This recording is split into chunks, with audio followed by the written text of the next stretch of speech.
51। सतगुरु सत्ता का अंग। सतगुरु के आध्यात्मिक बल और उनकी शक्ति का वर्णन। सतगुरु की दिव्य सत्ता अपरंपार है, जिसे सांसारिक और मायावी शब्दों द्वारा पूरी तरह से वर्णित नहीं किया जा सकता। इसका मुख्य कारण यह है कि संसार की माया और शब्द नश्वर हैं, जबकि सतगुरु की सत्ता अमर और अविनाशी है।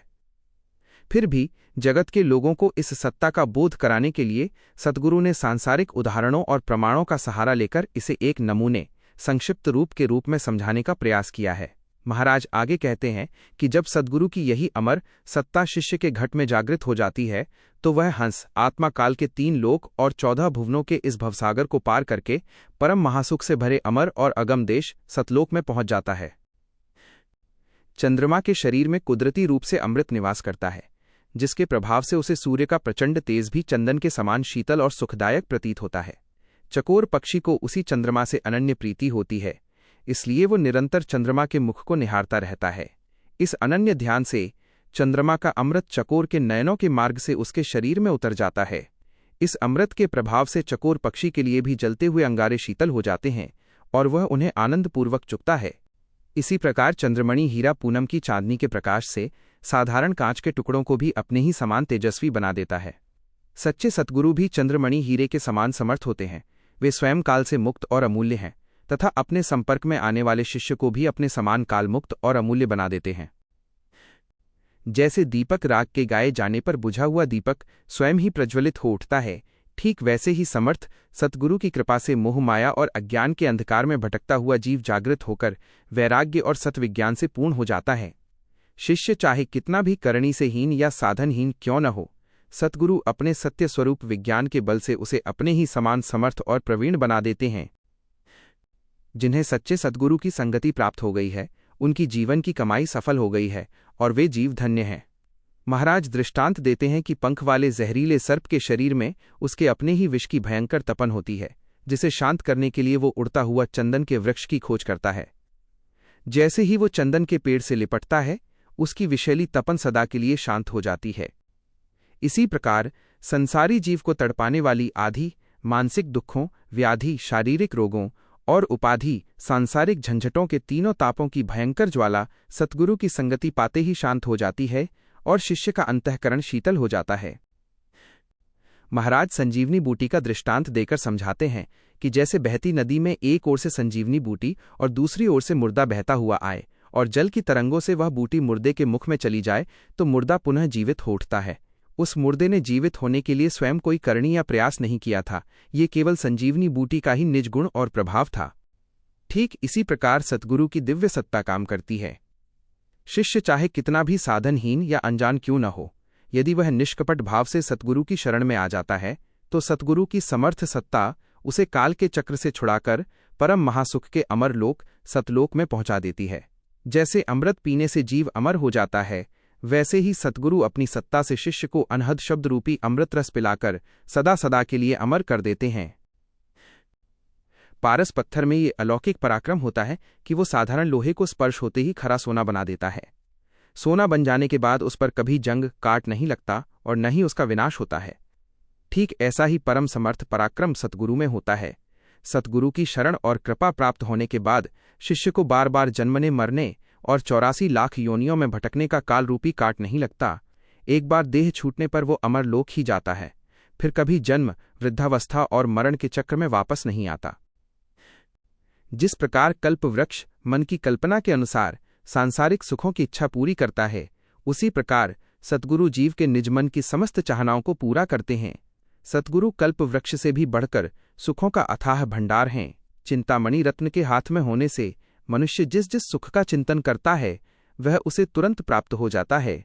उदाहरण के लिए, जैसे किसी मूर्ख को चिंतामणि रत्न मिल गया और वह उसके महान गुणों को नहीं जानता था, फिर भी हाथ में चिंतामणि होने के कारण रास्ते में भूख लगने पर भोजन का चिंतन करते ही मिठाई की थाली आ गई, पानी का चिंतन करते ही स्वच्छ और ठंडा जल उत्पन्न हो गया, छांव का चिंतन करते ही महल हवेली तैयार हो गई तथा विश्राम के लिए पलंग, नौकर, चाकर और दासों की इच्छा करते ही वे सभी उपस्थित हो गए। ठीक इसी प्रकार सतगुरु शिष्य को निज नाम रूपी चिंतामणि प्रदान करके उसके निज मन की अनंत सुखों की प्रत्येक चाहना को पूर्ण कर देते हैं। जब शिष्य के अंतःकरण में चिंतामणि रूपी निज नाम सत शब्द जागृत हो जाता है, तो बार बार जन्म लेने का चक्र, वृद्धावस्था के दुख और यमकाल के भयंकर कष्टों का समस्त भय सदा सदा के लिए भाग जाता है। शिष्य के सभी संताप मिट जाते हैं और उसे अमरापुर सतलोक में निरंतर महासुख की प्राप्ति होती है। सतगुरु की दिव्य सत्ता का पूर्ण वर्णन शब्दों में नहीं किया जा सकता। जैसे नगपंखी समुद्र से हीरे उत्पन्न कर देती है, वैसे ही सतगुरु की सत्ता शिष्य के घट में हीरे के समान अनमोल मोक्ष सुख प्रकट कर देती है। जैसे भंवरा भृंगी किसी साधारण कीड़े कीट अल्ली को अपने शब्द और ध्यान के प्रभाव से पूरी तरह बदलकर अपने ही समान भंवरा बना देता है। संसार के लोग प्रत्यक्ष आंख से इस परिवर्तन को देखते हैं और इसमें कोई आश्चर्य नहीं मानते। ठीक वैसे ही यह सद्गुरु की कुदरती सत्ता का प्रभाव है। सद्गुरु की ये समर्थ सत्ता पंचतत्वों के नश्वर देह को अखंड और तेजस्वी बना देती है, जिससे जिस जीव देह को काल आज तक चबा चबाकर खाता था, वही आत्मा ऐसा परम तेज धारण कर लेती है कि काल दूर से भी उसका तेज धारण कर पाता। अमर विमान की दिव्य छाया के नीचे आने मात्र से किसी मनुष्य के अंतःकरण में पांचों अलौकिक ज्ञान, मति ज्ञान, श्रुत ज्ञान, अवधि ज्ञान, मनः पर्याय ज्ञान और केवल ज्ञान स्वतः प्रज्वलित हो जाते हैं। ठीक वैसी ही परम समर्थ सत्ता सतगुरु की होती है। जो शिष्य निष्कपट भाव से सतगुरु की सत्ता की शरण ग्रहण करता है, उसके घट में समस्त विवेक के साथ अनहद सत शब्द स्वतः जागृत हो जाता है और वह शिष्य सतगुरु के समान ही परम वैराग्य विज्ञानी बन जाता है। महाराज हुमायूं पक्षी का दृष्टांत देकर समझाते हैं कि जिस प्रकार हुमा पक्षी की छाया यदि किसी अत्यंत दरिद्र व रंक मनुष्य पर पड़ जाए तो वह उसी देह से अचानक एक महान छत्रपति राजा बन जाता है और संपूर्ण देश में उसका शासन चलने लगता है। ठीक इसी प्रकार सतगुरु की शरण ग्रहण करने वाले शिष्य का भाग्य पलट जाता है। जिस जीव को कल तक कोई पूछता भी नहीं था, सतगुरु की सत्ता मिलते ही संसार के लोग, तीनों लोकों के देव, ब्रह्मा विष्णु महेश, शक्ति और पार ब्रह्म तक उसे परमात्मा का सच्चा संत जानकर पूजने लगते हैं तथा उसकी सेवा अर्चन करने लगते हैं। जैसे चुंबक पत्थर की ओर लोहे का कण और बुरादा स्वतः खिंचकर चिपक जाता है, वैसे ही सद्गुरु की सत्ता का प्रभाव होते ही जीव नश्वर संसार से विमुख होकर सत्य स्वरूप के अमर महासुख की ओर जागृत हो उठता है। सतगुरु की इस सत्ता में ऐसा अलौकिक सामर्थ्य है कि शब्द, स्पर्श, रूप, रस और जी अंध के सांसारिक भोगों में पशु के समान आसक्त एवं अज्ञानी जड़ पड़े जीव भी जागृत होकर परम चेतन वैरागी संत बन जाते हैं। जो शिष्य सद्गुरु की शरण में आकर अपने अर्ध और ऊर्ध्व श्वास और उच्छ्वास के चक्र में नित्य निरंतर सत्य नाम का सुमिरन और राम नाम की सुरती खेल खेलता है, सद्गुरु की सत्ता की असीम कृपा से उसके अंतःकरण में अमर लोक अगम देश को देखने वाले मलरहित दिव्य और निर्मल नयन प्रज्वलित होकर खुल जाते हैं। जिस प्रकार आकाश में सूर्य के उदित होते ही संपूर्ण जगत का अंधकार स्वतः मिट जाता है और प्रकाश फैल जाता है, ठीक उसी प्रकार सतगुरु की दिव्य सत्ता की कृपा से शिष्य के घट में सत्य ज्ञान, ब्रह्म विज्ञान का अनुपम सूर्य उदित हो जाता है। इस अलौकिक प्रकाश के प्रकट होते ही जन्म जन्मांतर के समस्त भ्रम, कर्मकांड, वेद शास्त्रों के मायावी संशय व नश्वर संसार में सुख ढूंढने की मति और कर्मों का अज्ञान अंधकार सदा के लिए नष्ट हो जाता है। साधक के घट में सत्य ज्ञान की जगमग करती ज्योति प्रज्वलित हो जाती है, जिसके बाद अज्ञान और भ्रम का अंधियारा उसके अंतःकरण में पुनः कभी नहीं आता। महाराज दृष्टांत देते हैं कि जैसे स्वच्छ दर्पण कांच में देखने पर व्यक्ति को अपना मुख प्रत्यक्ष और स्पष्ट दिखाई देता है, वैसे ही सद्गुरु की मेहर से शिष्य को अपने ही अंतःकरण में साक्षात सत साहेब परमात्मा का आमने सामने अरस परस प्रत्यक्ष दीदार होने लगता है। जैसे करोड़ों सूर्यों के एक साथ उदित होने पर भयंकर प्रकाश हो जाता है, ठीक वैसा ही अनंत ज्ञान और दिव्य प्रकाश सद्गुरु की सत्ता से साधक के घट में भर जाता है।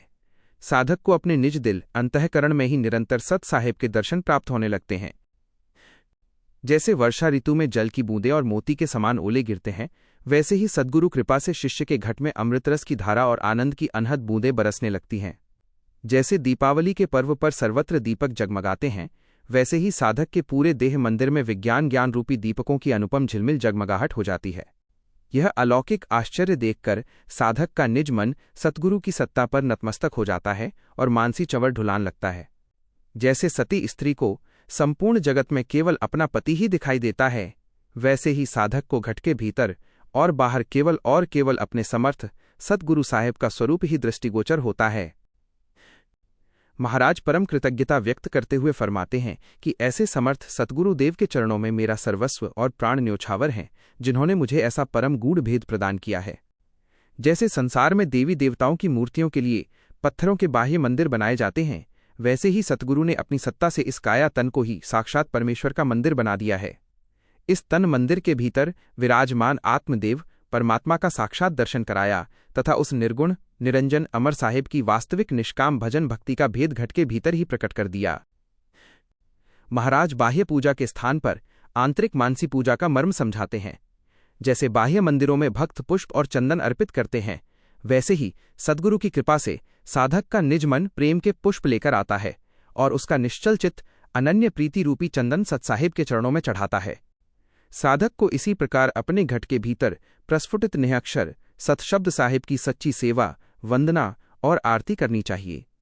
अपने इस नश्वर तन और मन के मोह को सतगुरु के श्री चरणों में अर्पण करके अखंड विज्ञान ज्ञान के अमर रस अमृत का निरंतर पान करना चाहिए।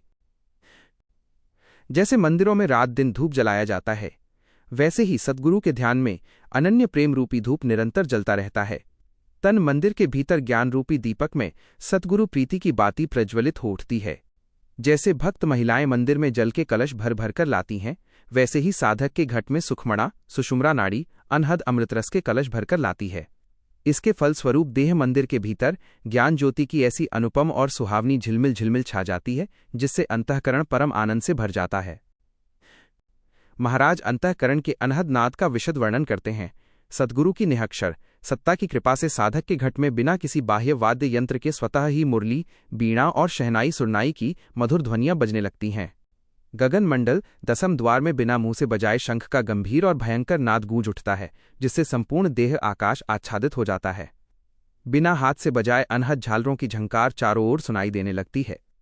और सबसे बढ़कर साधक के शरीर के संपूर्ण 3.5 करोड़ 50 लाख रोम रोम में स्वतः ही ररंकार सत शब्द अखंड राम नाम की अनहद धुन निरंतर गूंजने लगती है। जब सतगुरु की अमर सत्ता साधक के घट में जागृत हो जाती है, तो हंस आत्मा दसम द्वार ब्रह्मांड में प्रविष्ट हो जाता है। वहां पहुंचकर आत्मा की साक्षात सत्य स्वरूप ब्रह्म के साथ सहज और अचल समाधि लग जाती है। दसम द्वार पर अनंत कोटि मुक्त संतों का महान मेला समूह विराजमान रहता है। वहां पहुंचने पर हंस का उन समस्त दिव्य संतों के साथ मिलन होता है और वह उनके साथ निरंतर नित्य नवीन अलौकिक आत्मक्रीड़ा और आनंद का अनुभव करता है। दसम द्वार में संतों के साथ आनंद क्रीड़ा करते हुए मेरा 8 पहर सुबह और शाम का सारा समय परम तृप्ति और मग्नता में व्यतीत होता है। आदि सतगुरु सुखराम जी महाराज घोषणा करते हैं कि मैंने काल के समस्त दुखों से रहित उस अविनाशी अमर घर सतलोक को प्राप्त कर लिया है। ऐसा अमर पद पाने के बाद अब मेरे लिए जन्म मरण का भयंकर त्रास सदा सदा के लिए समाप्त हो गया है तथा सांसारिक कुटुंब, धन, पदवी और त्रिगुणी माया का झूठा मोह सर्वथा नष्ट हो चुका है। महाराज ग्रंथ के इस प्रसंग का उपसंहार करते हुए फरमाते हैं कि सद्गुरु की सत्ता अत्यंत अगाध, अनंत और अनिर्वचनीय है। इसे संसार के नश्वर शब्दों में जैसे का तैसा वर्णन करना असंभव है। इसे समझाने के लिए यद्यपि चांद चकोर, दीपक राग, चंद्रमणि, चंदन सर्प, संजीवनी बूटी, पारस लोहा, कल्प वृक्ष, चिंतामणि, नग पक्षी, हुमा पक्षी और चुंबक जैसे अनेक सांसारिक दृष्टांतों का उपयोग किया गया, फिर भी सद्गुरु की सत्ता इन सभी उदाहरणों से परे है। महाराज फरमाते हैं कि सद्गुरु की सत्ता की जो दिव्य अनुभूति और विधि मेरे अंतःकरण में स्वयं घटित हुई, उसी प्रत्यक्ष अनुभव को मैंने जीव कल्याण हेतु इस वाणी के माध्यम से यथासंभव प्रकट किया है।